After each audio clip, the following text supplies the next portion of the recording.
యెషయా గ్రంథము 60వ అధ్యాయము 1వ వచనమును మూడవ వచనం చదువుకుందాం. నీకు వెలిగి వచ్చి ఉన్నది, నీవు వెలుగు వచ్చి ఉన్నది, లెమ్ము తేజరిల్లుము, యెహోవా మహిమ నీ మీద ఉదయించును. దేవుడి మాటలు మన ఇంటిలో ఆశీర్వదించినట్లు ప్రార్థన చేస్తున్నాం. ప్రేమ నమ్మకము కలిగిన మా మహాపురుషుల పరమ తండ్రి, స్తోత్రములు యేసయ్యా.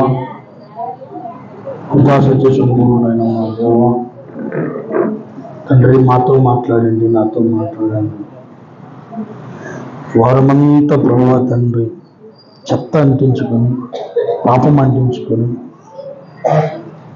చాలా భయంకరమైన స్థితిలో తిరిగి వచ్చిన మమ్ములను మీ రక్తము చేత కడిగి పవిత్రపరచి దీవించమని ఆశీర్వదించమని.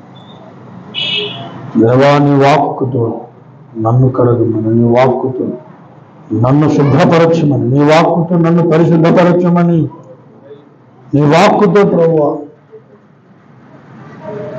నన్ను ప్రభువా నాయన నీ వైపు తిప్పమని, నీ వాక్కుతో ప్రభువా తండ్రి నన్ను మరొక్కసారి వెలిగించమని, నా చీకటినంతటిని తీసి దేవా తండ్రి, మా ముందున్న నీ శరీరము నీ రక్తము యోగ్యముగా మేము చేతులు ఉంచడానికి కావలసిన భాగ్యం నాకు మాకు అందరికీ మీరు అనుగ్రహింప చేయమని, మీరు నన్ను పొందుకున్నమని సహాయం చేయమని. దేవా, నీ కృప మా అందరిపైన కుమ్మరింప చేసి ఆశీర్వదించమని, నన్ను మహిమ తెచ్చుకున్నాను, దయపాలించి దీవించమని. తండ్రి, పొట్టి చేతులతో వచ్చిన మేము, పాపులుగా వచ్చిన మేము పరిశుద్ధులమైన ఆశీర్వాదం మూటను తీసుకెళ్ళడానికి కావాల్సిన కృప వాక్ ద్వారా నాకు మాకు మా అందరికి అనుగ్రహింప చేయమని, మీరు మహిమ పొందుకున్నామని సహాయం అన్ని శ్రేష్ఠనామములు చిన్న ప్రార్థన వేడుకుంటున్నాను తమ తండ్రి. ఆమేన్. హల్లెలూయా. ప్రభునందు ప్రియులారా,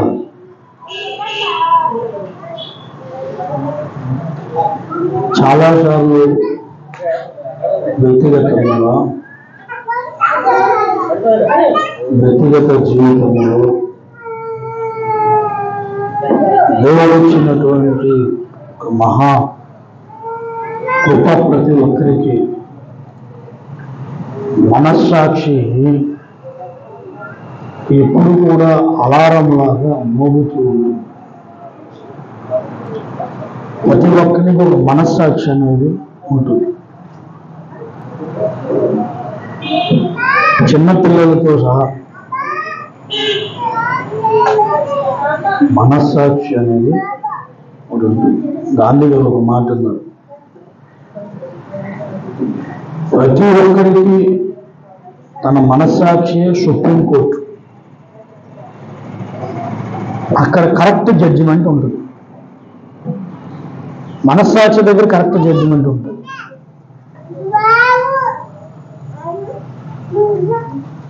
నేను జడ్జిమెంట్ తప్పు చెప్పొచ్చు, మీకు నేను న్యాయం చేయకపోవచ్చు, మీరు నాకు న్యాయం చేయకపోవచ్చు, కానీ మనస్సాక్షి మాత్రం ఇప్పుడు న్యాయమే మాట్లాడుతుంది. ఇది దేవుడు మనిషికి ఇచ్చినటువంటి గొప్ప వరం. అది అలారం లాగా పనిచేస్తుంది. నువ్వు తప్పు చేస్తుంది, ఇంకో భయం పుట్టిస్తుంది. నువ్వు తప్పు చేస్తుంది కరెక్ట్ కాదు అని చెప్తుంది. అది అంతటి వాడికైనా, పరమ దొంగకైనా, పరమ వ్యభిచారికైనా, నరహంతకుడికైనా, ఎవరికైనా సరే ఆ మనస్సాక్షి చెబుతుంది తప్పు చెబుతుంది, తప్పని చెబుతుంది మనస్సాక్షి. కానీ ఆ మనస్సాక్షి యొక్క స్వరాన్ని కొన్నిసార్లు మనం నిర్లక్ష్యం చేస్తాం, లాజిక్లు ఎదుర్కొంటాం. మనస్సాక్షి మనతో మాట్లాడుతున్నప్పుడు ఆ స్వరాన్ని మనం నిర్లక్ష్యం చేసి దానికి ఒక కారణం చెబుతాం, మనస్సాక్షి కారణం చెబుతాం. సముదాయించుకుంటాం, ఆ తర్వాత తప్పు చేస్తాం. తప్పు ఇలాగంటే అలా జరిగిపోదండి. ఒక పాపము, ఒక అక్రమ సంబంధము, ఒక అక్రమమైన మార్గము, ఒక అక్రమమైన ఆలోచన టక్కమని జరిగిపోదు. నీకు ఆలోచన పుట్టినప్పుడే నీ మనస్సాక్షి నిన్ను గద్దిస్తుంది. నీ మనస్సాక్షి నీకు హెచ్చరిస్తుంది. దాని స్వరాన్ని నువ్వు పట్టించుకోకుండా దానికి లాజిక్లు నేర్పి, దాని స్వరము కంటే నీ యొక్క లాజిక్కే బలమైనదని దానికి నిరూపించి ఆ స్వరాన్ని, ఆ మనస్సాక్షిని నొక్కేస్తూ ఉంటాడు. రాను రాను రాను రాను ఆ మనస్సాక్షి ఏమవుతుందంటే వాత వేయబడి ఉంటుంది.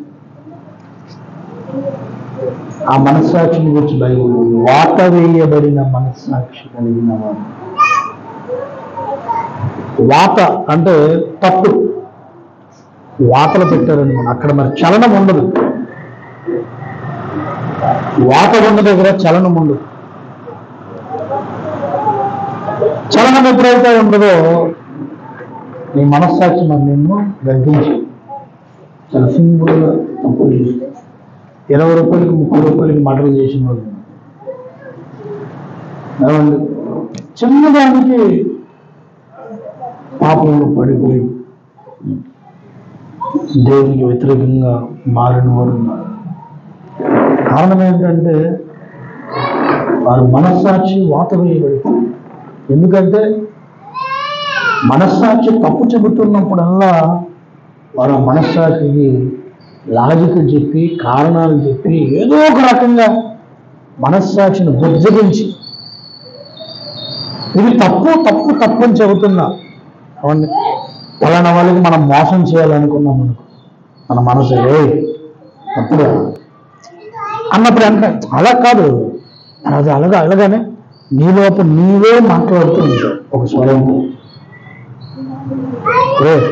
పలానా వాడు నీకు సాయం చేశాడు కదా, ఆ సహాయానికి ప్రతిగా నువ్వు తీర్చేయాలి కదా అని చెప్పినప్పుడు, నీకు అవకాశం ఉన్న నీ మనస్సాక్షి నీకు చెబుతున్నప్పుడు ఇప్పుడులే తర్వాత చూద్దాం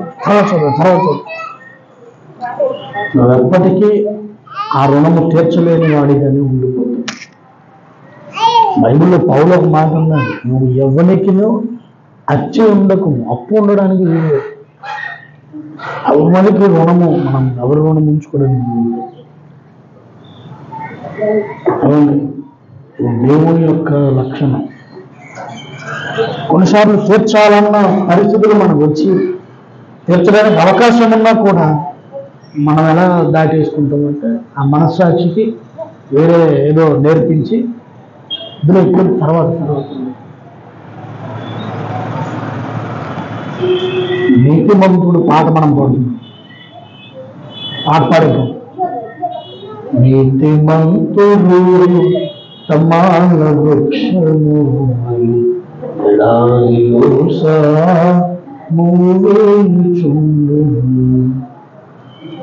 కదల కుందురు శిలోను కొండవోలే బెదర కుందురు యుద్ధరంగమందున.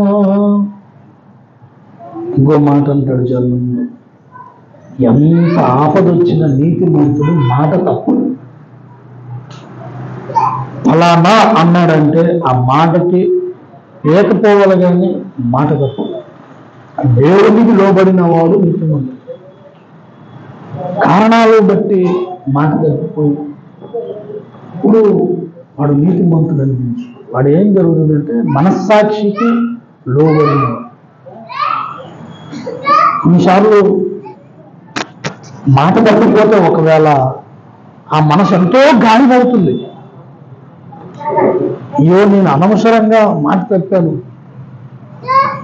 వారు నేను ఇచ్చిన మాట కొరకు ఎదురు చూశారు, నా మాట తప్పిపోయానందుకు వాళ్ళు చాలా బాధపడుతున్నారు. ప్రభువా నేను మాట తప్పని వాడిగా ఉండినట్టు నేను ఇచ్చిన మాటను నిలబెట్టుకున్నట్లు నా హస్తములను బలపరచు, నా స్వరమును బలపరచు, నా శరీరమును బలపరచు, నీ శక్తిని నాకు ఇయ్యని ప్రార్థన చేస్తాడు. హల్లెలూయా. నీతిమంతుల లక్షణం. మాట తప్పిపోతున్నా, ఏమండి? మాట తప్పిపోకుండా ఉండడానికి అలా ప్రార్థన చేసి మెట్టుకు ఏదేమైనా ఇవన్నిటి గూర్చి నీ మనస్సాక్షి నీకు ఎప్పుడు కూడా అలారం లాగా మోగుతుంది.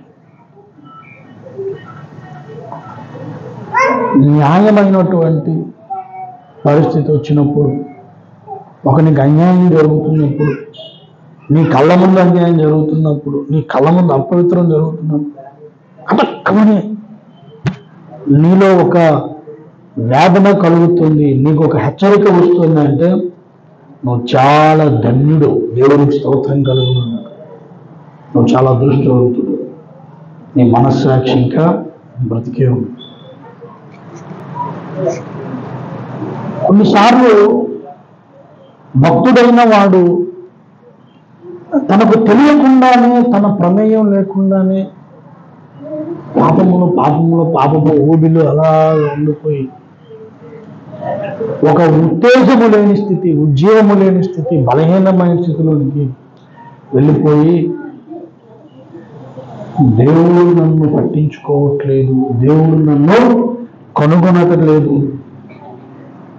దేవుడు నన్ను ఏమండి ఇక నా బ్రతుకంత చీకటి,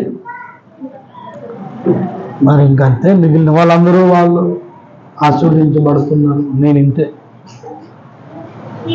అని నీకు నీవుగా ఆమెను అనుకుని నా బ్రతికింతే అనుకొని ఒక నిశ్చేజ స్థితిలోనికి వెళ్ళిపోతూ ఉంటాం.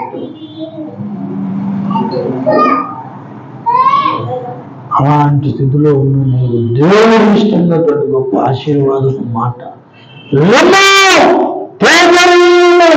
హల్లెలూయా,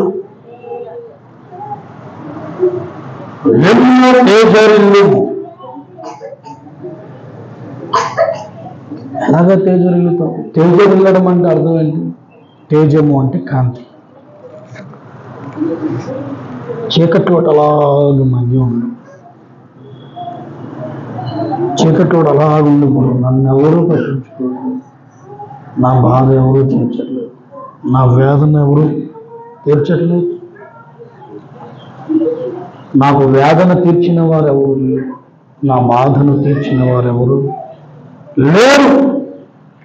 కానీ ఒక బలహీనమైన స్థితిలోనికి వెళ్ళిపోయి నా బ్రతుకుంటే అనుకుంటున్న నీకు, నేను బలహీనుడను, నా పాపము నుంచి నాకు విడుదల లేదు అనుకుంటున్న నీకు దేవుడు ఇస్తున్న గొప్ప ఆశీర్వాదం అన్నమాట.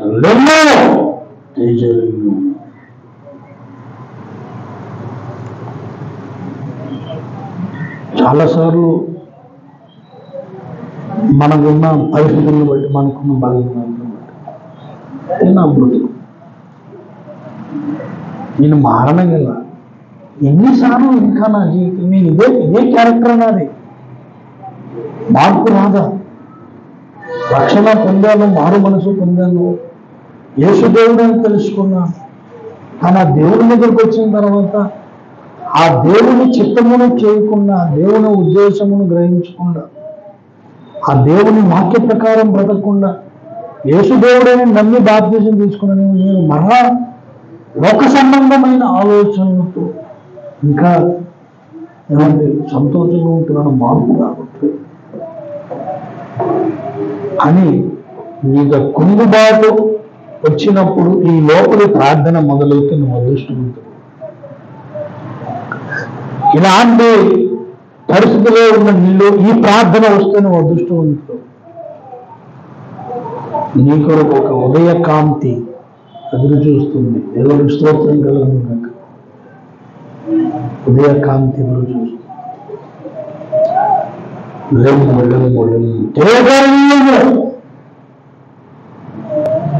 అభినందన రాసిన పత్రికలో ఎఫెసీయులకు రాసిన పత్రిక 5వ అధ్యాయంలో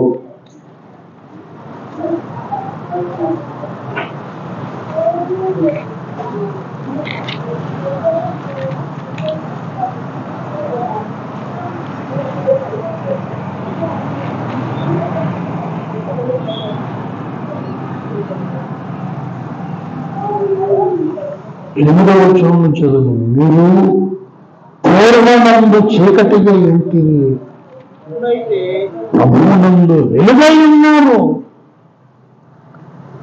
దేవుని స్తోత్రం కలుగునుగాక. మన బ్రతుకు పూర్వము చీకటి, కానీ ఇప్పుడు వెలుగై ఉన్నారు. వెలుగు ఫలము సమస్త విధములైన మంచితనం, నీతి, సత్యమును అతను కనబడుతుంది. దానికి ప్రభువుకి ఏది ప్రీతికరమైనది దాన్ని పరీక్షించు. వెలుగు సంబంధుల వల్ల నడుచుకున్నది. ఏమండి, నడుచుకునేది అంటున్నారు. నడుచుకోవాలని మాకు ఆశగా ఉంది, కానీ ఇంకా ఇంకా ఇంకా ఇంకా అలాంటి స్థితిలో ఉండిపోవడానికి కన్నా నిష్ఫలమైన అంధకార క్రియలలో పాలివారలందక వాటిని ఖండించడి. మనకి చాలా మొహమాటం, పాపాన్ని ఖండించలేనంత మొహమాటం. ఖండించమన్నాడండి, దయచేసి గమనించాలి. చాలాసార్లు మొహమాటానికి పోయి పాపం చేసిన పరిస్థితులు ఉన్నాయి. అని ఈ యవ్వనస్తుల దగ్గర ఏమండి జరిగే ప్రమాదం ఇదే, మొహమాటం. ఖండించలేరు, మొహమాటానికి పోయి మందు తాగుతారు, మొహమాటానికి పోయి అసభ్యకరమైన పనులు చేస్తారు, మొహమాటానికి పోయి తప్పుడు పనులు చేస్తారు, మొహమాటానికి పోయి సాక్ష్యం పోగొట్టుకుంటారు, మొహమాటానికి పోయి రోగాలు తెచ్చుకుంటారు. ఏమండి, మొహమాటం వద్దనలేరు.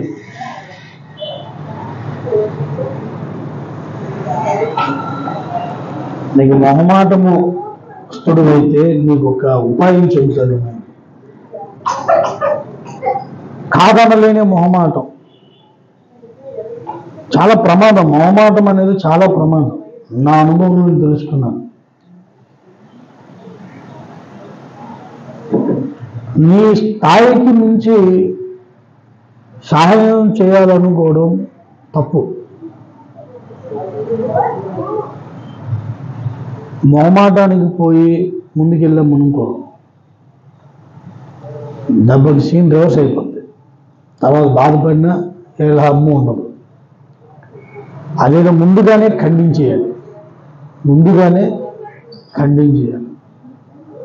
నాకు అవ్వదు, నేను ఇవ్వలేను, నేను రాను, నేను అది చేయను, నేను ఇది తాగను, నేను ఇది తినను అని ముందుగానే ఖండించేయాలి. మొహమాటము నాకు ఒకవేళ వెళ్తే చాలా ప్రమాదం. మొహమాటం ఎలాంటిదంటే 2 పడవల మీద కాలు వేయడం, లేదంటే నులివెచ్చని స్థితికి ఇంకొక మారు పేరే మొహమాటం. వెచ్చగానైనా ఉండు, చల్లగానైనా ఉండు, కానీ నులివెచ్చని స్థితి వద్దాను. ఈ మొహమాటస్తునికి ఇంకొక బిరుదు నులివెచ్చని స్థితి కలిగిన వాడు. అట ఇట ఏదో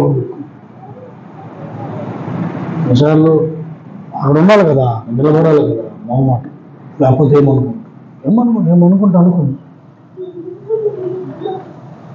మొహమాటాలకు పోయి జీవితాలు పాడు చేసుకున్న వాళ్ళు ఉన్నారు. ఖండించడం తెలియాలి, మనకి వద్దు అనడం తెలియాలి. ఏమండి, నేను చేయను, నేను రాను. ముఖ్యంగా చదువుకున్న ఆడపిల్లలకు ఈ మొహమాటం అనేది ఉండడానికి వీలు.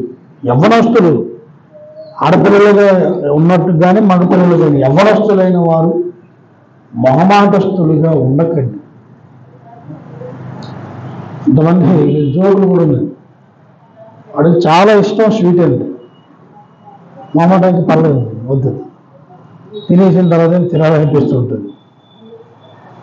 ఏమండి అలా ఉండకూడదు. తినాలని తినేయడమే. చుట్టాలు చూపుకి వెళ్తారు, వద్దు అంటే వద్దు అనాలా, పర్వాలేదు చెయ్యి ఇలాగలా అంటే ఇలా మళ్ళీ పట్టుకుంటా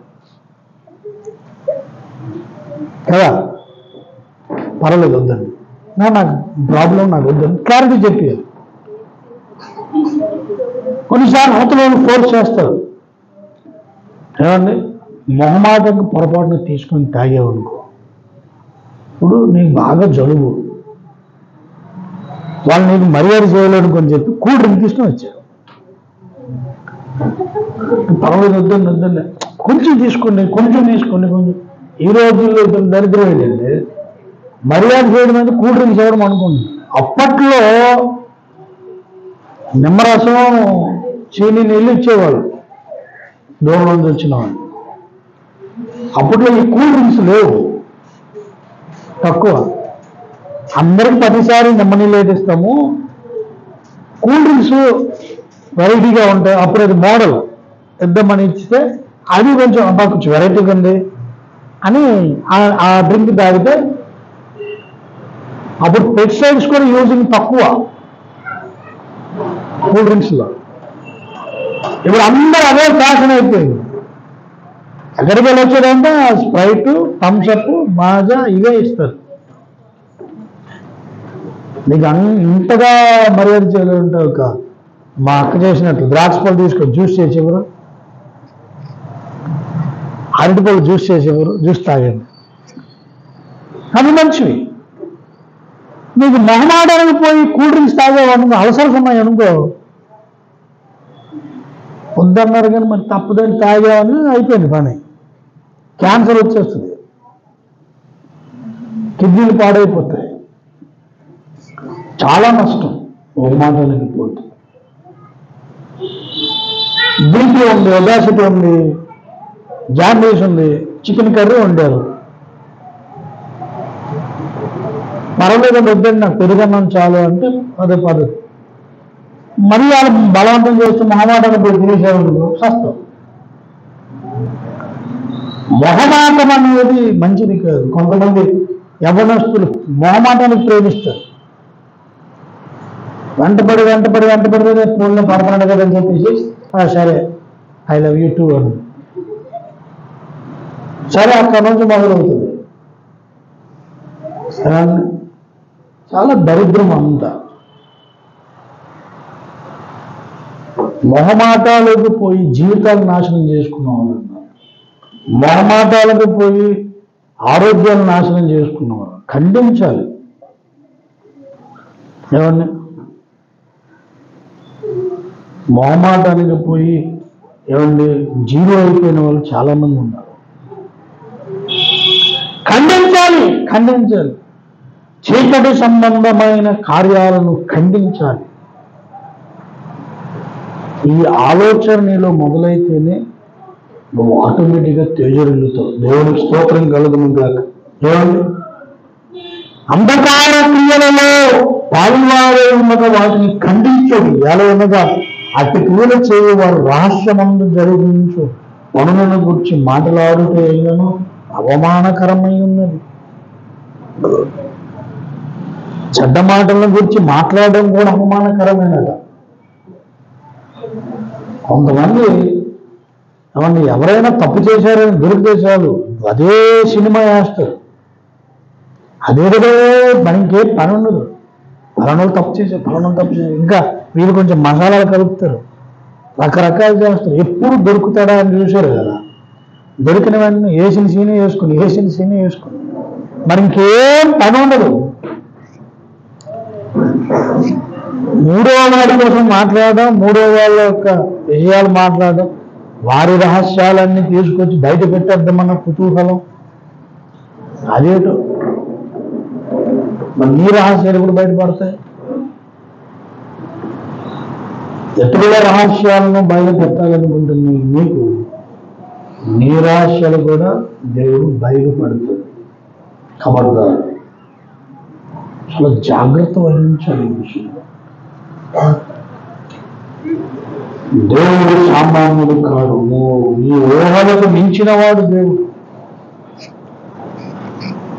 రహస్యమైన విషయాల గురించి మాట్లాడడం కూడా అవమానమే, అవతల వారికి కాదు, మనకు అవమానం. వాడేదో పాపం చేయకూడదు, వాడి తీర్పు వేరే ఉంటే పక్కన పెట్టండి. వాడి చేసిన పాపం కోసం నువ్వు చాలా కుతూహలంగా మాట్లాడుకోవచ్చు. అది ఇంకా పెద్ద పాపం. సిగరెట్ తాగినోడు కంటే అది పీకినోడికి నష్టం ఎక్కువ అన్నట్లు. పాపం చేసినోడు కంటే ఆ పాపాన్ని గురించి మాట్లాడుకున్నవాడు ఇంకెక్కువ పాపములో ఉంటాడు. వీడు వర్ణిస్తుంటాడు కదా, ఆడేదో ఆ క్షణానికి ఏదో జరిగిపోయింది, వీడు వర్ణిస్తున్నాడంటే అక్కడ ఆ సందర్భంలో వెళ్ళిపోయి వీడు పాపం వచ్చేస్తాడు. అది ఇంకా పెద్ద పాపం, అది అవమానం. కాబట్టి వెలుగు సంబంధులకు ఈ లక్షణాలు ఉండడానికి వీలు లేదు. ఏమండి, పాపం చేసిన వాడు చేయలేమండి.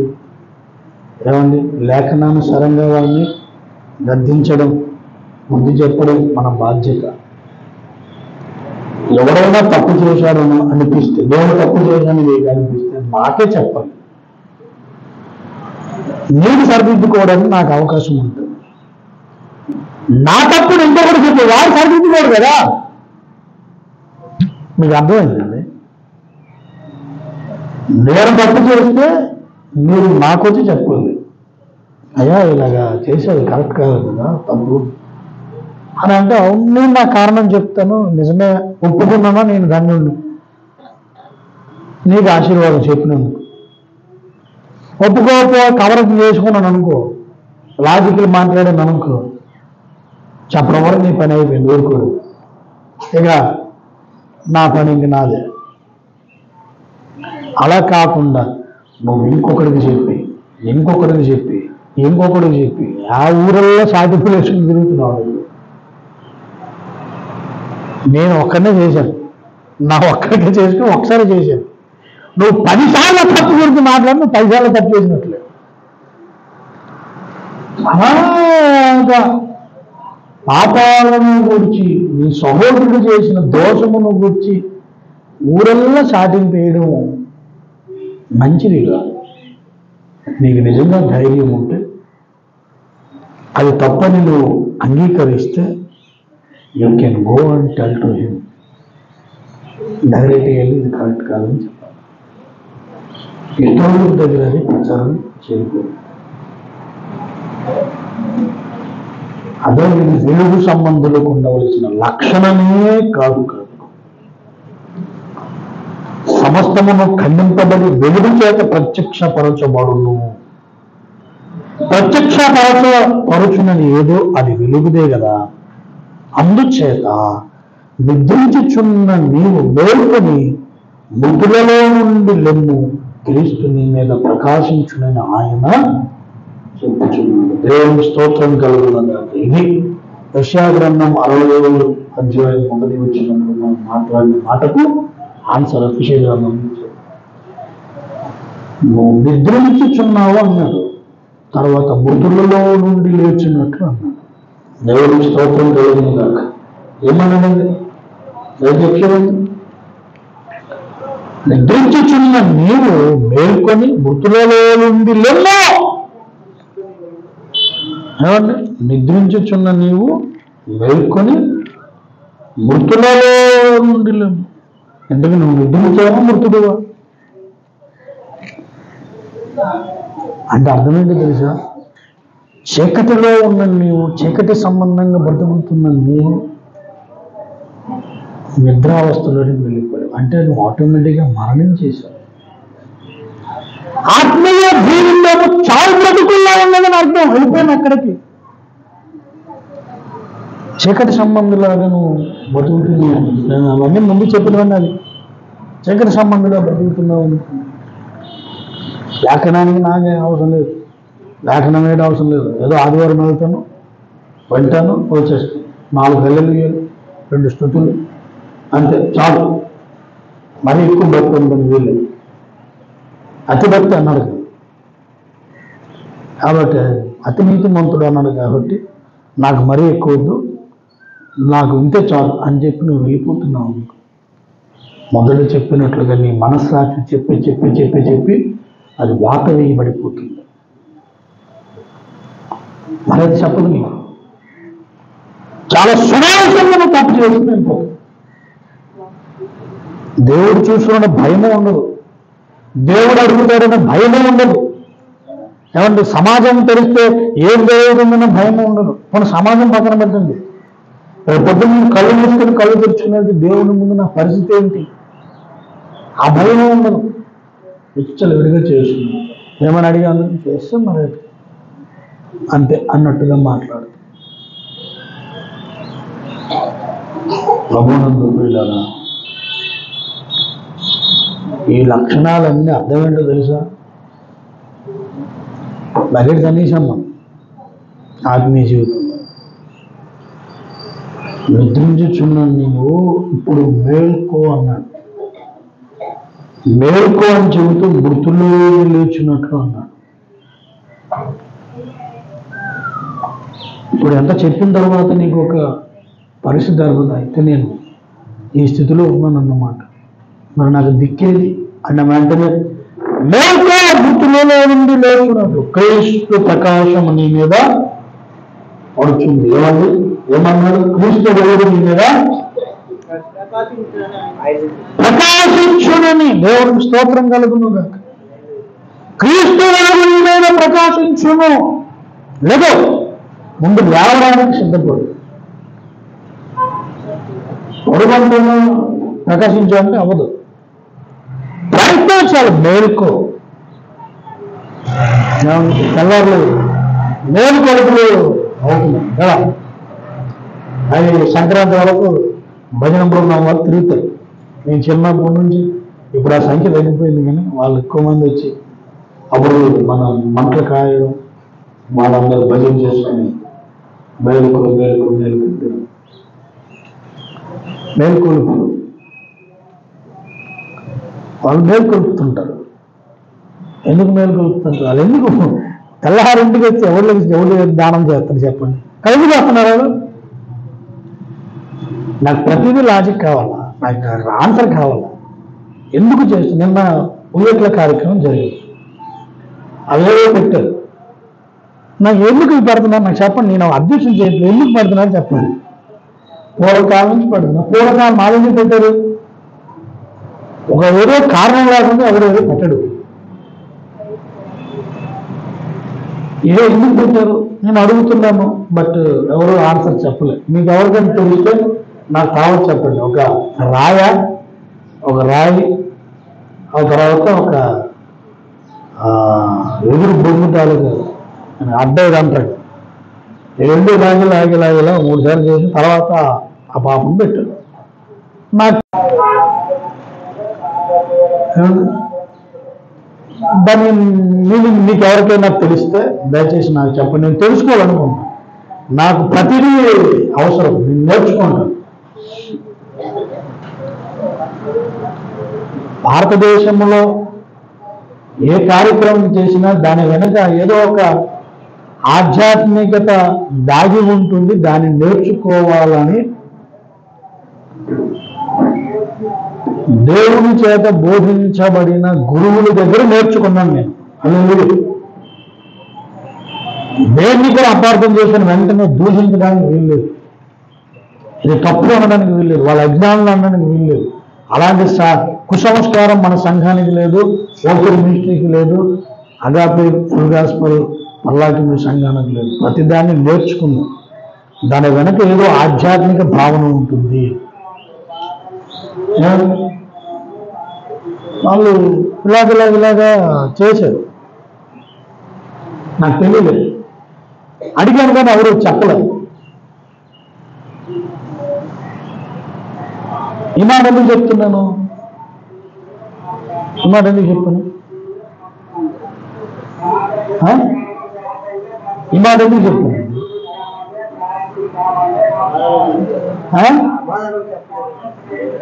అంతకుముందు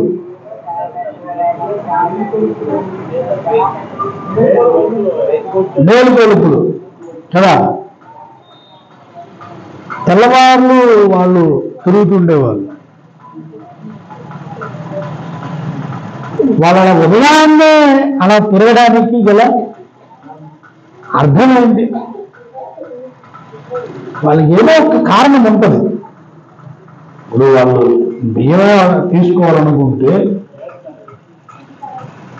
అందరూ తెలిసిన టైంకి వస్తే ఇస్తారు కదా.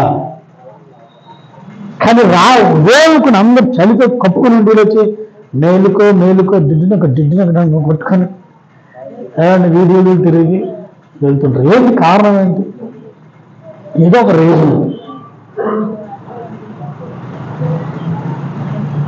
కదా. మనమే మేలుకోవాలి. ఏమండి మేలుకోవడం అంటే అర్థం ఏంటి? అంతకుముందు నువ్వు పడుకున్నావని అర్థం కదా. ఇది మార్గశిర మాసం అంటుంది. ఇది మార్గశిర మాసం అంతేనా? తెలుగు క్యాలెండర్లో ఇదే మాసం మార్గశిరమేనా?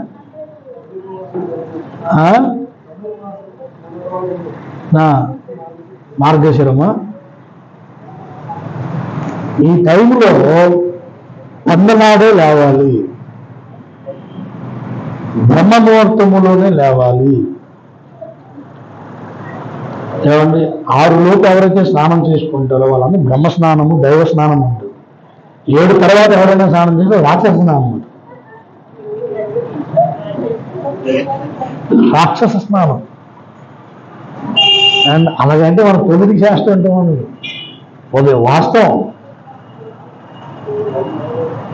ఉదయాన్నే 4 గంటలు లేకుండా నీ జీవితంలో చాలా విజయాలు ఎలా తీసేస్తావు? నువ్వు రాత్రి ఎంత లేటుగా పడుకున్నా ఉదయం 4 గంటలకు లేచిన వాడే విజయవంతుడు. ఇది సక్సెస్. మరి ఎంత మీరు జీవితంలో సక్సెస్ అయిన వాళ్ళ స్టోరీలు చూడండి. ఎవడు కూడాను సూర్యాస్తమయం తర్వాత ఎవడు లేవలేదు. సూర్యోదయానికి ముందు లేచిన వాళ్ళే. మరి కావాలని చూడండి, చరిత్ర చూడండి. సూర్యోదయానికి ముందు లేచి అన్ని పనులు చేసుకుని ఎవరిని చదువుకున్నవారు కూడా ఆ టైంలో చదువుకుని రాత్రి ఏ టైం పడుకో. నాకు డాక్టర్ కూడా నాకు అదే సలహా ఇచ్చారు. మీరు రాత్రి 3 గంటలు పడుకుందా 4కే లేవాలి. డాక్టర్ గారు నాకు ఇచ్చారు. సైకాలజీ డాక్టర్, సైకియాట్రిస్ట్ అంటారు. ఎందుకంటే ఆ టైం అనేది ఆరోగ్యవంతమైన టైం. నేను 3 పడుకున్నాను కదా 9 లభిస్తానంటే కుదరదు. మనందరూ న్యూ ఇయర్ రోజు అందరూ అలాగే నేను అలా కాదండి. నేను లేచిపోయి అలా చక్కగా పనులు చేసుకున్నాను. మళ్ళీ ఏమని చేసి మళ్ళీ కాసేపు ఇలా ఉండి మళ్ళీ 7:30 లేచి నాకు అలవాటు. 4 గంటలు లేవడం నాకు అలవాటు. 4 లేదా 4:30 లేచిపోయి అటు తిరుగుతాను, మళ్ళీ కాదని పడుకుంటాను. కానీ 4 గంటలకు ఎప్పుడూ లేచిపోతాను. బ్రహ్మముహూర్తంలో లేవడం. ఇవన్నీ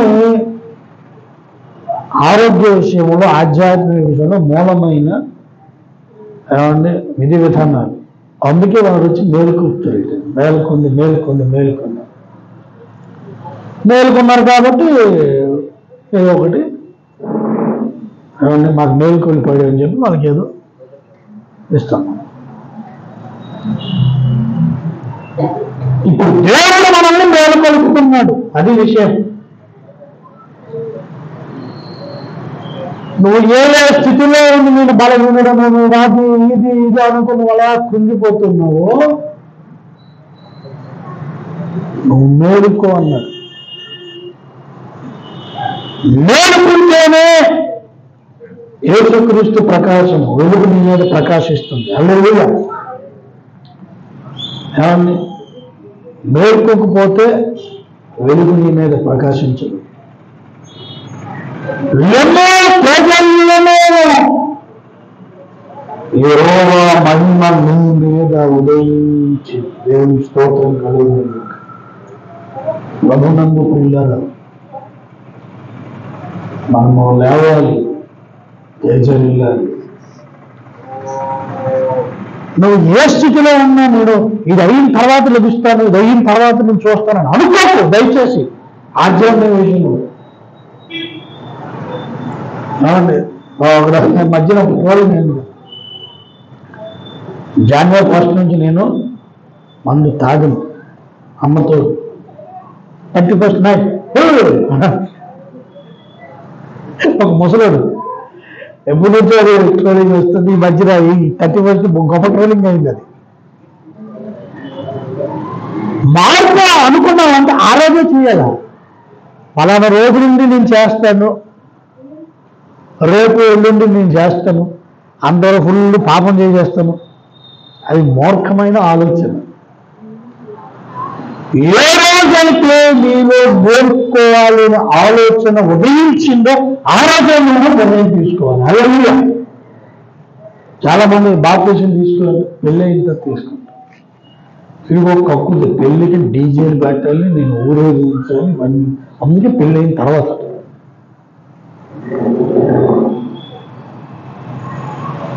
కొంతమంది రసం తీసుకోవాలంటే బాప్టిజం తీసుకోవాలంటే నీకు చాలా ఉన్నాయి, అనుభవించవలసినవి చాలా ఉన్నాయి. తర్వాత అది ఏం మాట్లాడది. బాప్టిజం తీసుకోవాలంటే చాలా టైం కావాలి. ఎందుకు టైం? ఏసు దేవుడు తెలుసుకోవడానికి నీకు టైం కావాలా? ఏసు రక్షకుడని తెలుసుకోవడానికి టైం కావాలా? That's okay. నేను ఇంకా పరిశోధిస్తాను, ఇంకా తెలుసుకున్నానంటే దేవుని స్తోత్రం, ఇంకా నీకు దేవుడు బాగా. కానీ అర్థమైన తర్వాత కూడా, తెలిసిన తర్వాత కూడా నాకు టైం కావాలన్నా ఉంది, నీకు టైం లేకుండా పోద్ది. తస్మాత్ జాగ్రత్త. అది స్కిప్ పెట్టారు కదా, నేను పెట్టాను. టైం ఉన్నప్పుడే ఏమండి, ఇంకా నాకు టైం కావాలి. ఈ దేనికి టైం కావాలి చెప్పండి? ఫలానా టైం కావాలి, మారు మనసు పొందడానికి టైం కావాలి, ఏమండి ప్రార్థనకు కూడుకోవడానికి టైం కావాలి. రేపటి నుంచి మన అందరూ తీర్మానాలు తీసుకున్నారు, అనుకున్నారు. ఇప్పుడు అప్పటి నుంచే కాదు, వలస మొదలైంది. చాలా మంది చాలా సంతోషం. అప్పటి నుంచి ప్రార్థనలకి రావాలని నిర్ణయించుకున్నారు, అలాగే వస్తున్నారు, ప్రార్థనలో ఏకీవిస్తూ. ఒక నిర్ణయం తీసుకున్నామంటే దానికి కట్టుబడి ఉండాలి. 2 రోజుల తర్వాత చేస్తాను, 3 రోజుల తర్వాత చేస్తాను, వచ్చే నెల నుండి చేస్తాను అనుకుంటున్నావు అంటే అది మంచిగా నీకు అర్థమైంది. మంచి ఎప్పుడు కూడాను ఇప్పటి నుండే చేయడం మొదలెట్టాలి. 2 రోజుల తర్వాత, 3 రోజుల తర్వాత, సంవత్సరం తర్వాత, నెల తర్వాత. ఎందుకది? కొంతమందికి కానుక వాళ్ళని ప్రేరేపణ వస్తున్నాము, వెంటనే ఇచ్చేయాలి. లేదంటే నువ్వు రేపిస్తాను వెళ్ళిన తర్వాత అన్నామని మరి ఎప్పుడు ఇవ్వదు. ప్రార్థన చేయాలని ప్రేరణ అన్ని చేశారు, ఇప్పుడు కాదు తర్వాత చేస్తున్నాను అనుకుని నేను ఎప్పుడు చేయలేదు. ఇది అసలు మంచి అనేది చేయనివ్వదండి సైతాన్ని. ఇప్పుడు లేవో అన్నప్పుడు లేవాలి. నీ మీద క్రీస్తు వెలుగు ప్రకాశిస్తుంది అన్నారు కాబట్టి ఇది చూడాలి. నువ్వు లేవకుండా అలాగుంటే ఎప్పటికీ నీ మీద క్రీస్తు వెలుగు ప్రకాశించాలి, జాలదు. అది ప్రభు హెచ్చరిక. కాబట్టి పిల్లలు ఎప్పుడు ఏది చేయాలని ఆశ కలుగుతుందో చేసేయండి. దానికోసం మంచి చేయడానికి వెనకాడు. చెడు ఆలోచన వచ్చింది అనుకోండి, వెనకడుగు వేయండి. చెడ్డ పని చేయాలనిపించింది, చెడ్డ మెసేజ్ అనిపించింది, చెడు తలంపు ఒకటి వచ్చింది, చెడుగా మాట్లాడాలనిపించింది, వెనకడుగు వేయండి, ఆలోచించండి, టైం తీసుకోండి. కానీ మంచి చేయాలన్నప్పుడు మాత్రం ఒక క్షణము కూడా ఆలోచన చేయకండి. ఒక క్షణము కూడా ఆలోచన చేయకండి. ఎందుకంటే టైం లేదు. ఆ ఎఫెసీ పత్రికలో అన్నాడు, అసలు చీకటి సంబంధులుగా మారడానికి గల లక్షణం ఏంటో చెప్పాడు. చూడండి దయచేసి ఆ మాట చదివి నేను ముగిస్తాను.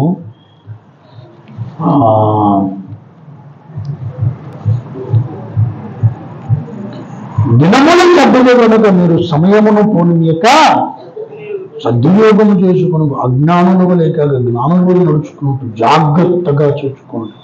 ఇందు నిమిత్తము మీరు అవివేకులుగా ప్రభు యొక్క చిత్తముతో గ్రహించుకుని మరియు మద్యముతో మత్తులై ఉండకూడదు, దానిలో దుర్వ్యాపారము కలదు.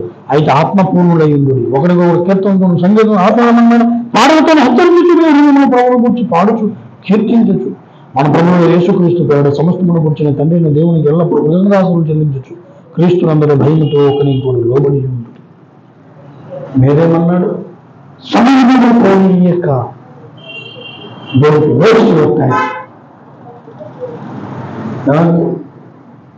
అంతకుముందు రీల్స్ ఏంటో తెలియదు. ఆమె రీల్స్ అలా చూసుకోడు. ఫేస్బుక్లో కానీ ఇన్స్టాగ్రామ్ ఎవడో చేసింది నువ్వు చూసుకో, నువ్వు చేసుకో. ఇప్పుడు మనం చేస్తాం. ఇప్పుడు నేను ఇప్పుడు నా రీల్స్ చేస్తున్నారు ఫోన్లో, నా రీల్స్ అవి.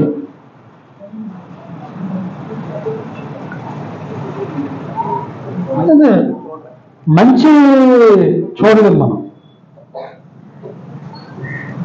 మన నా రీల్స్ ప్రమోట్ చేయండి. అగాపే ఫుల్ గాస్పెల్ పల్లాకిమిడి యూట్యూబ్ ఛానల్ని ప్రమోట్ చేయండి. చెత్తనంతా మన చూస్తుంది. టైం పోతూ ఉంటుంది అలా. నువ్వు ఆ టైంలో ఏం నేర్చుకుంటున్నావు, ఏం తెలుసుకుంటున్నావు, ఏ విషయము గురించి నువ్వు ఆలోచిస్తున్నావు అన్నది ముఖ్యం. లెక్క అడుగుతాడు. మనము అన్ని విషయంలో లెక్క అప్పచెప్పవలసిన వారమై ఉన్నాము. కాబట్టి ప్రభునందు ప్రియులారా, సమయాన్ని పోనీయకూడదు. మనం వెలుగు సంబంధులుగా ఉండాలి, తేజరిల్లాలి, దేవుని కృపలో వర్ధిల్లాలి. దేవుడి మాటలు మనం ఇంటిలో దీవించి ఆస్వాదించను గాక. అంటే ప్రార్థన చేసుకున్నాం, సంపాదన చేసుకున్నాం, ప్రార్థన ముందుకు సాగుతున్నాం.